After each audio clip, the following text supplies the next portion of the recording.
You're listening to episode 11, where we chat with a technician of transparency, the mighty moustache of Moz, Rand Fishkin. Humans and robots, welcome to WojCast. My name is Woj, founder of Quasi. Thanks for joining me today. I interview digital marketing and branding superstars to find out what it means to have empathy in digital. What is digital empathy anyway? Let's find out together.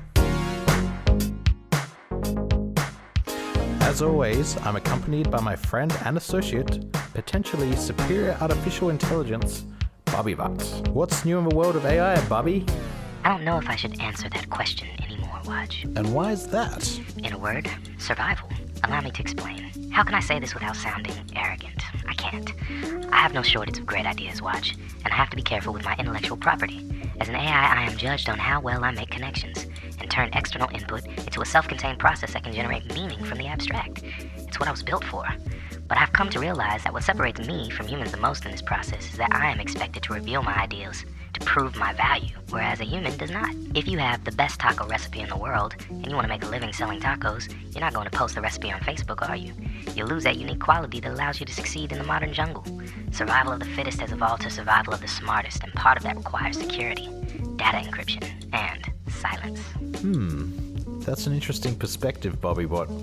I'm sure some people would agree, but there's another side to the story of the social renaissance. Let's take your example of tacos and imagine I believe that I have the best taco recipe in the world. I sell my tacos from a local food truck and business is good. I have a core group of regulars who need their fix and a steady stream of newcomers who caught wind of my renowned tacos online or by word of mouth. Now imagine, one morning, I jump on Facebook and stumble on a page dedicated to master taco makers from around the world. As I explore it, I see people sharing their recipes and asking for advice to see if they can improve what they do so that their customers are getting the best possible tacos money can buy. Now, I can sit in the shadows and take a piece of information here and a piece of information there, but never contribute to the space with my own insights, or I can be transparent and be the leader in this space by sharing my knowledge and continuing to improve my tacos.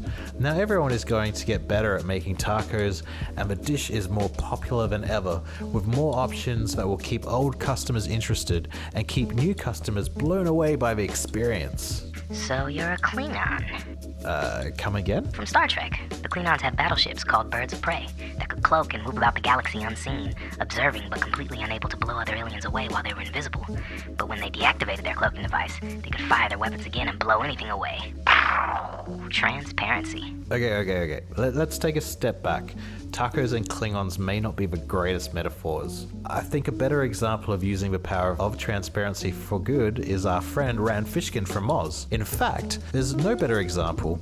He's the exemplar of the virtues of transparency in this often opaque and closed industry, and is well known and much loved for his openness, honesty, and sincerity. Above and beyond being a great guy, a snappy dresser, and enviably legible when it comes to groundbreaking writing on anything vertical, Rand's known for his curiosity and breadth of knowledge on technical SEO, on-page SEO, link building, content, keyword research, and all things inbound marketing. Deactivating cloaking device in 3, 2, 1. They say home is where the heart is. Rand Fishkin was born in Seattle and based his company's headquarters there. The city is known for its unique incubation properties for innovations like Starbucks and grunge music, and it's continued to support creators in the current political climate that continues to redefine how the world measures weird. The scary kind of weird. Well, I mean, the United States is an odd place. I think, tragically, we have a history just rooted in racism and conflict, and that is a really tough thing to get over. I think for a lot of folks who, have been part of the majority in the United States for a long time, they feel like equality is actually oppression. Yeah. And feelings are not facts, but it doesn't make them any less real, right? Or make them less real to have to deal with in the political world. And that's, I think you're feeling that more keenly in this election probably than at any other time, at least in my lifetime in the U.S., my adult lifetime in the U.S. No, I mean, a lot of good things to recommend it. Some tremendously amazing people and remarkable innovation. But it also has a laissez-faire sort of attitude to a lot of things, and a very religiously informed attitude to a lot of things. And some of those make many common sense moves really hard, from a political or get things done standpoint. So I don't know. I am not actually sure if I'm optimistic about the future of the United States long term. I think I'm very optimistic about the future of about 30 to 35% of the United States who has really benefited from the economic and social gains of the last decade or two. But there's a lot of folks who have a really tough time, and all of them absolutely have the right to vote, and they could take us back to some weird places.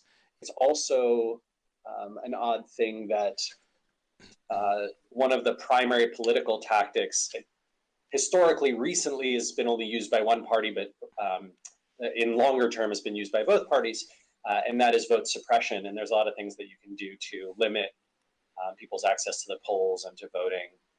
I don't know if you're aware, but you actually have to vote on weekdays here, and you have to actually go to a place. So if you have a low-income job that won't let you get off work, chances are good you won't be able to make it to the polls and vote.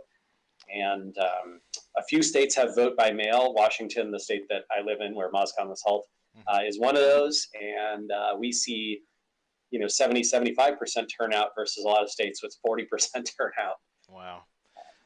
That's really interesting. Yeah, United States politics are very, very strange. And I know, unfortunately, the United States, because of its economic and military impact, influences a lot of the rest of the world too. And yet, many of you folks don't get a say, don't get a vote, and that sucks. It's not exactly fair that this sort of global influencer is only selected by a tiny proportion of the people that it impacts. Moz has been one of the beneficiaries of America's limited economic rebound. Rand, known across the SEO community for possibly the most amazing moustache in recent history, decided to put it on the line for a clean shave if Moz was able to continue its success and return to being profitable. Yeah, well, Moz, which I'm very happy about, is returning to its SEO roots and going to be focused on SEO for the foreseeable future, rather than trying to be broader inbound marketing and releasing products in the worlds of like social and content and other forms of marketing. So that excites me a lot. I really like being focused. I like having fewer products and fewer channels. But that being said, I think it's also the move is not without its risks, right? We're going to have to execute well. We're going to have to rely on the fact that SEO keeps growing as it has the last few years. I think we sort of took our eye off that ball, and now we need to get we can be best in class around all the functions tools should provide. That's a lot of engineering work. It's a lot of UI and UX work, and then it's a lot of marketing work. I feel relatively good about that, but it's not without its risks. As for the mustache, I suspect sometime between December and March we'll be profitable again, and I'll be able to shave this darn thing off. That'd be real nice. Oh my God, I can't even it's just. It must be it looks fun sometimes, but the maintenance is a pain in the ass, and you have to wash it regularly, but then every time you wash it, it sort of doesn't hold its shape very well, and it's terrifyingly, bushy when it's humid out. So there's just all sorts of problems. Shifting his focus to being more involved on the product side of things and not having to take the helm of a company as much brings about a certain level of freedom Rand hasn't had for some time. I would say that was probably true until July, August, the time frame when we did this, when we did the layoffs, and when the company asked me to contribute a lot more on both the product side and the marketing side. And so now I have much more of I'm not sure if leadership, I guess strategic leadership, if not management leadership role. And that has meant that, I have not had a day free from less than 4 or 5 hours of work, including weekends or holidays or whatever, in many months. well, 2 or 3, and that it's definitely a much more intense amount of work than I was doing, say, at the beginning of this year. Yeah, so a little bit frustrating. I sort of thought that Moz needed me less, and it ended up that Moz needs me more again now. So I'll try and do my best to contribute there. Throughout all the changes in leadership in the organization and Rand stepping away from a day-to-day operations, search has remained a key component in Rand's vision to keep Moz moving forward. I think it's going to be pretty important. You know, Keyword Explorer was a pretty good example of that, where we held back on launching until we had gotten some substantive feature sets out. And even then, I think if we'd waited a couple more months and launched with some of the even more powerful features that we've been able to, it would have been an even bigger splash. But yeah, I think that we have an obligation to continue to roll things out at least that quality bar. I suspect if we regress and we start releasing stuff that is just crappy again, folks will trust us even less. And that is, I think that's a real danger to the health of the company. So yes, definitely going to keep pushing and leaning on folks to release less minimum and more exceptional products here, but be smart about it too, right? So maybe we might be able to do more iteration inside of products, after they're released, and do more smaller iterative releases inside products that already exist that move them closer to best in class. I think campaigns are a good example of that, where it's sort of like, oh, let's release SERP features. Hey, let's release, more granular rank tracking data. Hey, let's release, better crawl and better insights. Let's release better on-page optimization scoring, and those kinds of features, related topics, right? They're very small. I would call them MVPs if they lived on their own, but they're part of this big product. And so the big product can clearly stand on its own and serves many customers very well. And then you sort of iterate and add on to that. So I think that might be another way that we can do those faster, shorter term releases. Faster, shorter, better is the Bobby Bot Fan Club official slogan. It sounds to me like Moz is going to be dipping into the realm of machine learning. Right now we use ML in Open Site Explorer and in Mozscape for the PA and DA scoring. And we also use it for spam score, although I think we're going to have to retrain that model. 4.0 is fully rolled out, which will probably sounds like it'll be a few weeks to a few months. Okay. Hard to know exactly. Google's messaging is not totally easy to interpret, but we will probably be doing the same thing with on-page optimization. So related topics does that a little bit, where it essentially does an extraction of content from the pages that already rank for a keyword to try and learn what terms and phrases Google associates with a given topic. Nice.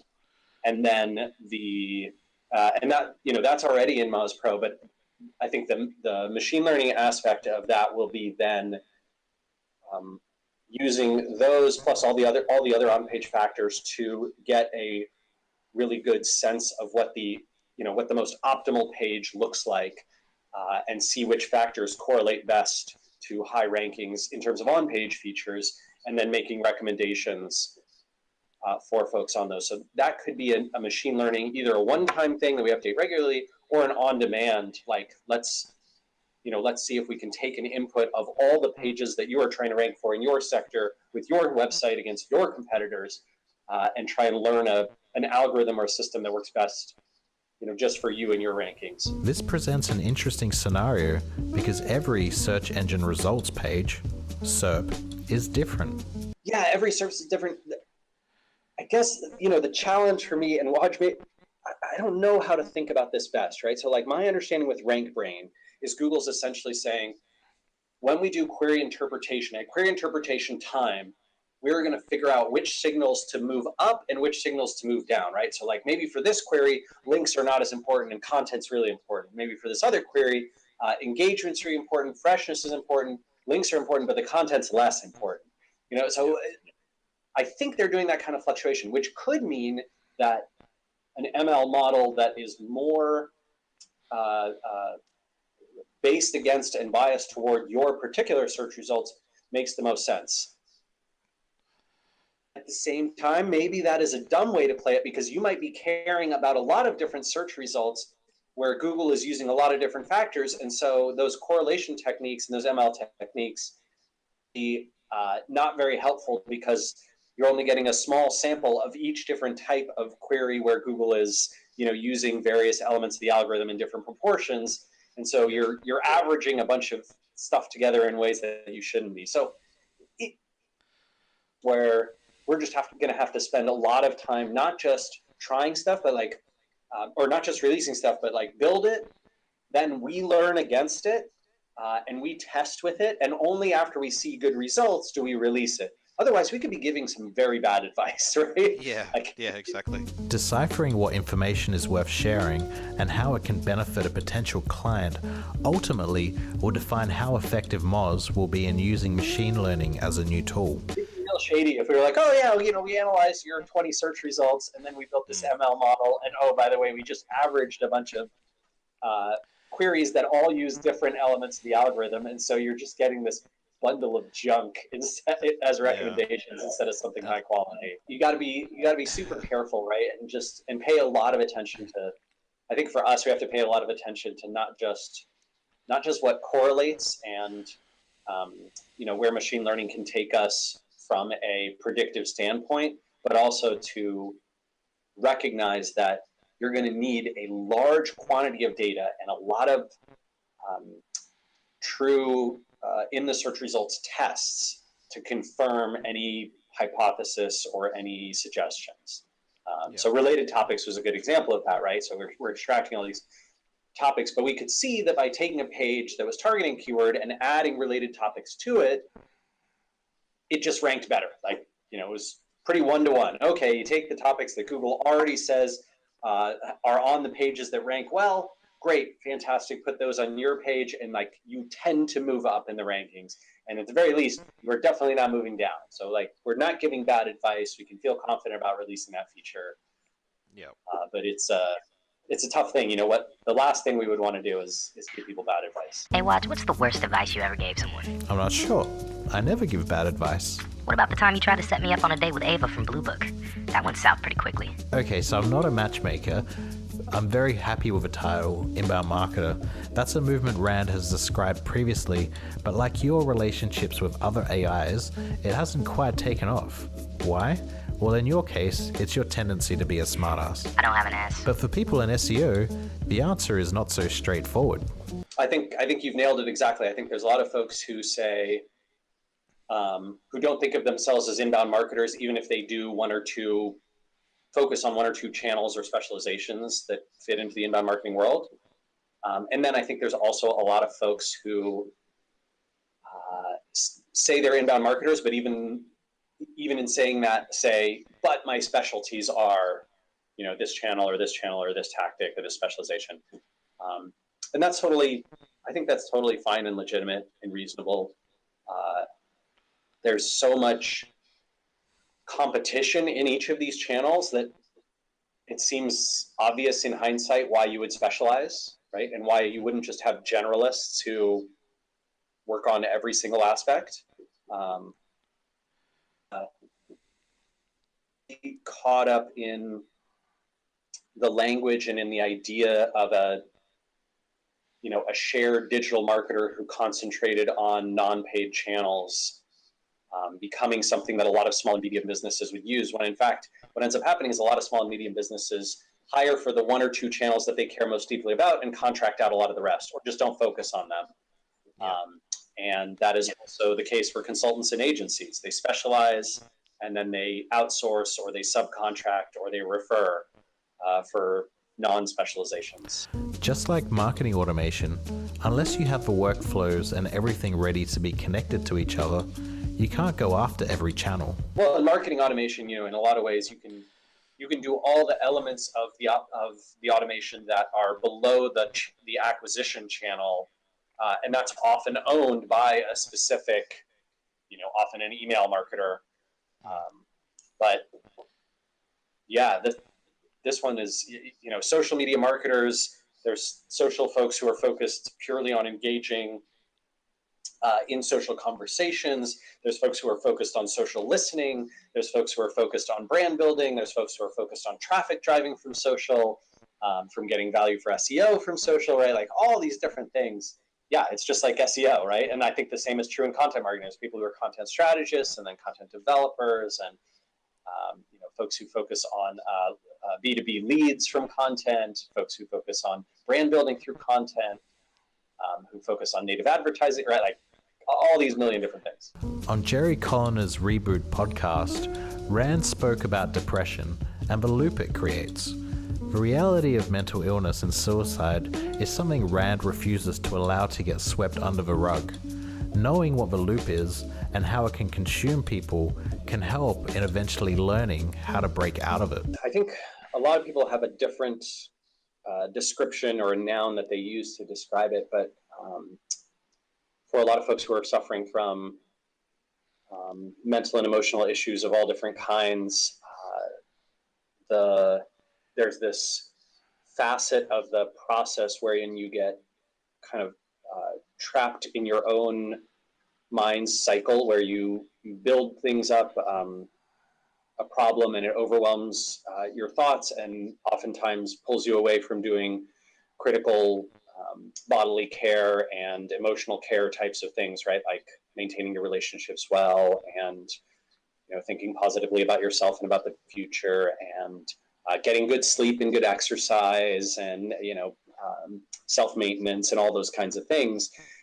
And as a result, you almost get a reverse of the flywheel concept, where you every bad thing you are doing to not take care of yourself builds upon the despondence and the frustration and the anxiety or depression or whatever it is that you're feeling. Situation's worse and worse, and that that's something that is a very hard. The longer you're in it and the harsher it is, the harder the cycle is to break it. It's not too dissimilar from, although in concept at least, although certainly physiologically it's different from addiction, right? Addiction kinds of behaviors where you, the more you do the thing, the more you crave the thing, the more that takes over every other aspect of your life, and the more you need the thing to escape the fact that your life is dominated by this addiction, et cetera, et cetera. Part of the challenge Rand had in escaping the loop he described came from how the depression played on behaviors and parts of his character that he found very difficult to change. So the tough part for me is when there's disagreement. I do a thing that I think a lot of us do, although it's not healthy, and we all know it, which is if I don't get my way, I disengage. So it's not the conflict or the disagreement itself. It's the I was not listened to or whatever, right? That kind of mentality. Yeah. And that is super childish. It is so immature. And yet, I can identify it in myself and I feel myself fighting it. I don't have a good answer for you. Okay. Grow the fuck up, right? Like, come on, Rand. Just be an adult human being. Suck it up. You're not always going to get your way. You need to commit and work hard, even if you disagree fundamentally. And that, I don't know. That's just something I got to learn to do. It's so frustrating, right? Because it's something that obviously, every person I ever hired, when I was CEO and I was a manager and that kind of thing, every person I ever worked with, I asked them to do exactly that, to engage in conflict thoughtfully, and even when they disagreed, to continue supporting and putting their hard work behind it. And come on, man, you gotta, if you're gonna ask, you better deliver. Putting everything on the table has become a pillar of Rand's working philosophy. He describes it as an addiction on a couple of occasions, one that has changed the way people see the SEO industry. I think it came from a childhood and an early adulthood where there was a lot of non-transparency. That's both family side and sort of growing up side of things, and also early career, especially with hiding debt, and with hiding the fact that we were very, very unsuccessful, but we're still trying to pitch clients, in our early days of consulting, like we were these folks who could help them out. And that experience made me want to be extremely transparent so that there would be no skeletons in the closet. And then over time, I think it's also grown into an addiction because I have seen and felt the benefits of it. And this might be my own selection bias, but or exposure bias, but I feel like in every world, in the political world, in the science or STEM world, in the world of startups and technology and entrepreneurship, in the worlds of marketing, anytime you see opacity or secretiveness, there's almost always something bad behind it, right? Or it has bad results. Even if there's nothing at all bad behind it, there's almost always bad results. And on the flip side, when you are transparent, the harsh criticisms that you expect turn into words of kindness and praise a lot of the time because you were out in front with it and you didn't try and hide what was going on. And I hate the idea that there's something for people to find out. I don't want there to be anything for people to find out. I want it all to be right out there in front. And that's, it's created plenty of conflict, like especially recently, man. It's probably the most transparency challenged time I've had in my professional career at Moz. Certainly since we got funded, and not fun, but hopefully still the right thing to do, and definitely the only way I know how to live. For the most part, Moz's transparency is highly valued in the industry, but the question remains, is it necessary to draw a line at some point? You don't want to go out like the Kardashians, man. Rand is quoted as saying, quote, "Transparency for me is a reaction. It's a rejection of the things I hated to having to deal with in my past, and a value that I cling to, so I hopefully won't have those same issues in the future. It's an obsession that makes me more critical than is probably fair to individuals and organizations who fail to be transparent." End quote. Google. They're not the only ones. Yeah. My politics are pretty clear, but like I'm a very relatively passionate and ardent supporter of progressive politics in the United States. But I'm deeply critical of the Democratic presidential candidate, who in this campaign is Hillary Clinton, of her secretiveness.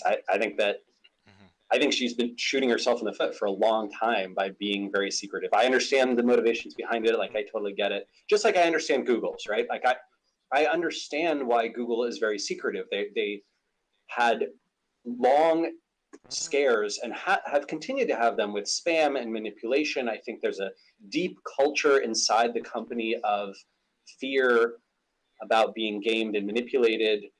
I see this in all sorts of business and technology worlds. Uber is a very secretive company about a lot of their operations. I understand why that is too. I just don't agree. Like, I think that many of these problems would be solved through transparency and wouldn't even exist if you had transparency. And I believe, Google in particular, if Google were much more transparent about how things work, they would see more people trying to game, and they would also see a tremendous number of contributions by all of the rest of us trying to stop them, and trying to help Google, rather than going, well, shit, there's nothing we can do.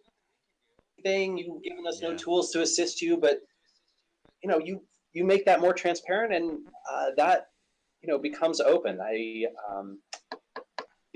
respect that in sort of all fields, and I think it's just a general good. I'm not saying that all the time it is always the best and right thing to do, but I think in the long term, it's a value that has tremendous benefit. How much heart remains in the industry is dictated by the actions and examples of its most successful figures.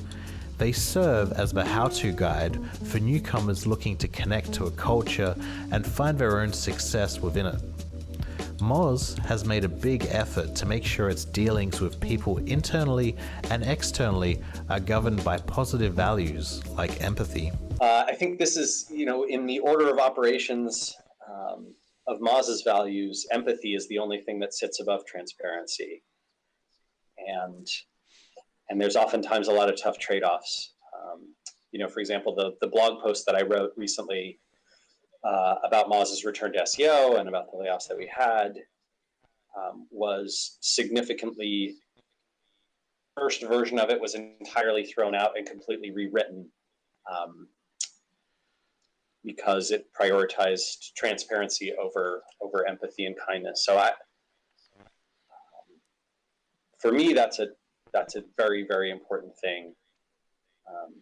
But it's also something I struggle with when it comes into conflict with transparency. It really is. I would say that order of operations is one of the hardest things for me in my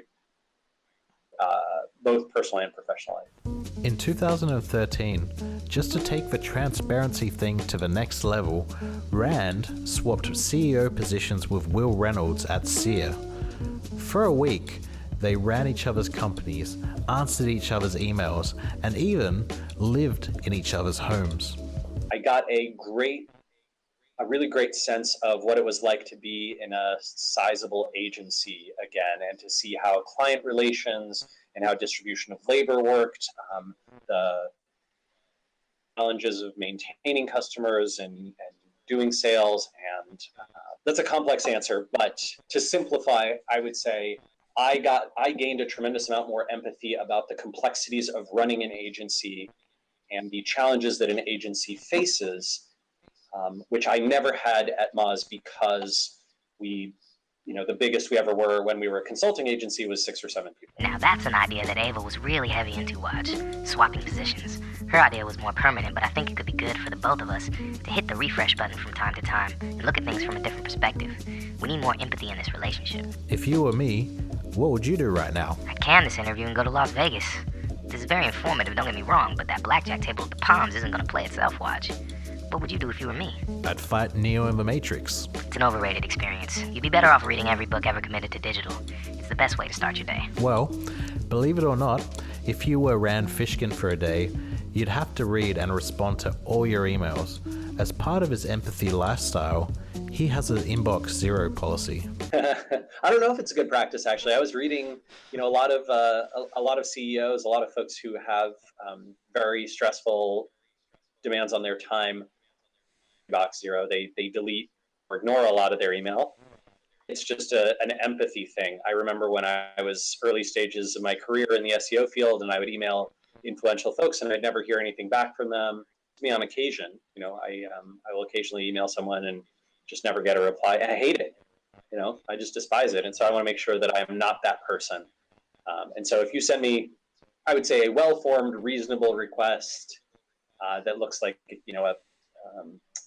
a real conversation, I will always try and reply to those. And so that's my goal around inbox zero, is kind of an empathy thing. Life as Rand would also require you to work on your book that needs to be completed soon. So December 31st, I'm supposed to turn in a finished rough draft, which can be a very, very rough draft, but I have 5 chapters out of 16 done. So I am sweating it. It is, especially with the changes to Moz, I was making reasonably good progress into July, and then the last 2 months have just been, Moz has eaten up all my time. So I don't know what's going to happen for sure. I will say that the book is focused on transparency, on telling some of Moz's stories, but not as much as it was previously. So it's less a story of Moz and more here are a number of important lessons learned that are very different from what you're going to hear in the rest of the entrepreneurship worlds. Oftentimes my advice is entirely contrarian to classic things, EVP versus MVP being a good example of that. And then lots of examples of those from Moz and other places. You see, Rand's consciousness isn't going to be committed to the disc for all time like yours, Bobby Bot. Us flesh and bones mortals have to think about our legacies differently. I mean, I hope it's 2 things. I hope that it is SEO is more understandable and accessible to anyone who wants to learn it and anyone who wants to practice it. And I hope that it is also tag fee, that people recognize both the contributions that those values can make to a system overall to make it more equitable and to make the world a better place, but also that I hope that that if Moz can have success, I think tag fee can achieve much greater amplification as a set of values that other businesses and other entrepreneurs will consider, which is a lot of stress. That's a lot of stress on Moz, right? It's like succeed, or the values that I care about will not receive the recognition and amplification that they deserve. Thank you, Rand. Really enjoyed that interview. Rand's been a big inspiration for me for a very long time. He has been transparent throughout his career, and his progression is admirable. Not only is he a snappy dresser, he's one of the best speakers you'll ever see. It's always different. It's always entertaining. So if you see Rand on the speaker list, definitely get your tickets. Rand has a massive following on social media, so you can check out what he's sharing. Follow him up on Twitter. We'll have links in the show notes to some of Rand's content and my favorite work that he's put together. And don't forget, if you've enjoyed this episode, please share it with your family, friends, networks, bots, and associates. Feel free to leave a review on iTunes. It'll really help us get the show out there. And Bobby's been programmed to be a quick learner, and it's time for Bobby to ask me a few questions that piqued his curiosity from the episode. Rand Fishkin seems frustrated with what Google won't show and tell. What element in their secret sauce keeps you up at night? The only thing really is links. Their reliance on links to discover the internet. It's a great signal. It's just a pain in the ass. Does extra transparency mean you are opening yourself for more critique? Yeah, I mean, it covers the full spectrum. You got to be ready for the critique. Actually, it's interesting. I had a discussion today. Let me just go off on a little rant. But I watched a video the other day around empathy, and they were saying that empathy is the reason why humanity has, why humans have existed for many years and continue to exist. If you think about it, it's the difference between us and the animals. We need empathy, we need understanding to get by. Otherwise, it'll be about survival.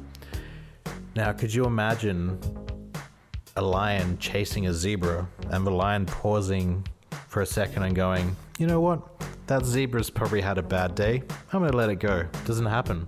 So I think the people that do troll and target the transparency side of things, they're the types of people that don't have empathy and vote for Trump.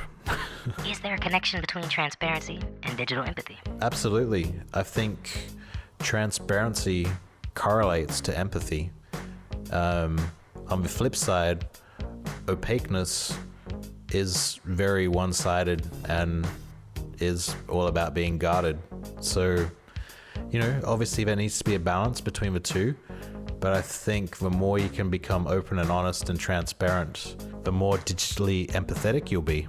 Emphasis on the pathetic. No, just kidding. I can see that Rand's tendency toward the truth has made it easier to see the world the way that he does, or at least have more data to work with as I develop my own perspective. That said, maybe it's time we tell our listeners the story of my own origin and how this experiment all came about.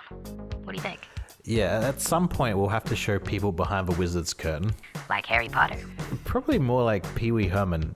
If the story can help get messages like Rand's out there, then I think we're doing our job, whether they know our secret taco recipes or not. Hi, Chihuahua. Tequila. In the next episode of WojCast, we interview Geraldine de Ruyter. Don't worry about traveling the right way, because there's so much pressure to do that. There's Rick Steves and Anthony Bourdain and Samantha Brown and all of these, incredibly charming, successful people who tell you how you should be traveling. And I think all of that is just garbage, because all that does is it creates a system in which you can fail at a vacation. And that's terrible, right? It is. So just toss that notion out and tell yourself that you can't do it wrong. There's no wrong way to do it. In the meantime, remember to look after each other online because empathy is organic and you can't automate empathy.